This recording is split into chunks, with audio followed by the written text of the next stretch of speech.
Halo, selamat pagi. Saya Erik Juliano Saputra dengan NIM 878256148. Kali ini saya akan melakukan kegiatan praktikum sifat cahaya, di mana yang bertujuan untuk agar kita dapat menjelaskan sifat-sifat cahaya, menjelaskan sifat-sifat bayangan yang dihasilkan oleh cermin, menjelaskan sifat-sifat bayangan yang dihasilkan oleh lensa, menentukan fokus cermin, dan menentukan fokus lensa cembung.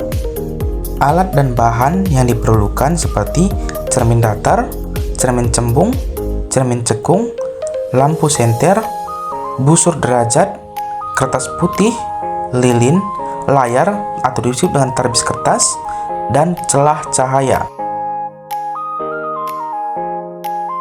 Langkah pertama yang saya lakukan yaitu melakukan percobaan pemantulan cahaya tanpa adanya cermin datar. Di sini saya akan menggunakan sisir sebagai celah cahaya, kemudian saya akan melakukan senter. Cahaya senter menembus celah cahaya dan kita lihat di sini tidak ada pemantulan cahaya. Langkah kedua, saya akan melakukan percobaan di mana senter celah cahaya dan cermin pada posisi yang sejajar. Di sini senter dan celah cahaya memiliki jarak sekitar 10 cm, sedangkan jarak celah cahaya ke cermin adalah 15 cm. Di sini dapat kita lihat cahaya menembus celah cahaya dan menuju cermin datar, sehingga cahaya memantul searah dengan cahaya yang datang dari senter. Selanjutnya, kita akan melakukan percobaan dengan busur derajat.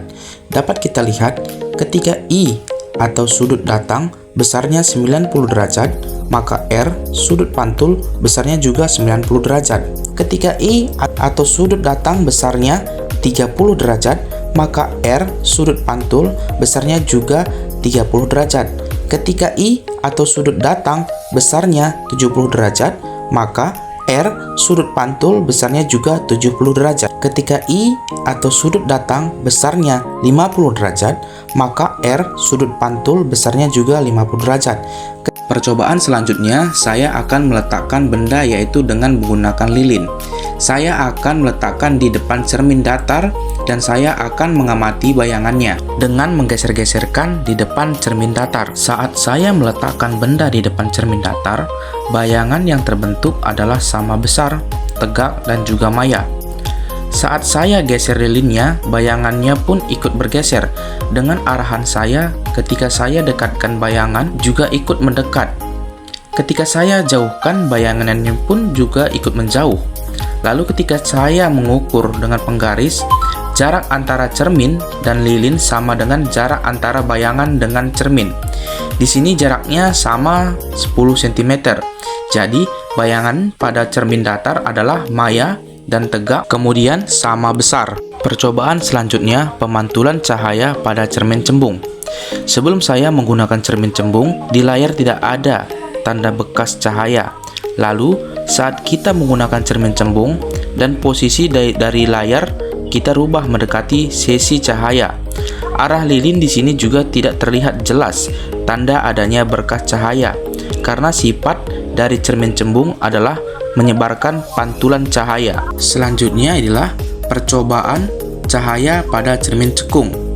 Untuk jarak lilin dan cermin cekung adalah 5 cm dan jarak lilin dengan layar adalah 30 cm.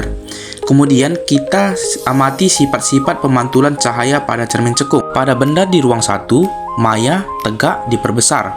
Benda ruang 2, nyata, terbalik diperbesar. Benda ruang 3, nyata, terbalik sama besar. Benda di M, nyata, terbalik diperkecil. Benda di ruang F, tidak terjadi bayangan karena berkas sinar pantul merupakan sinar sejajar.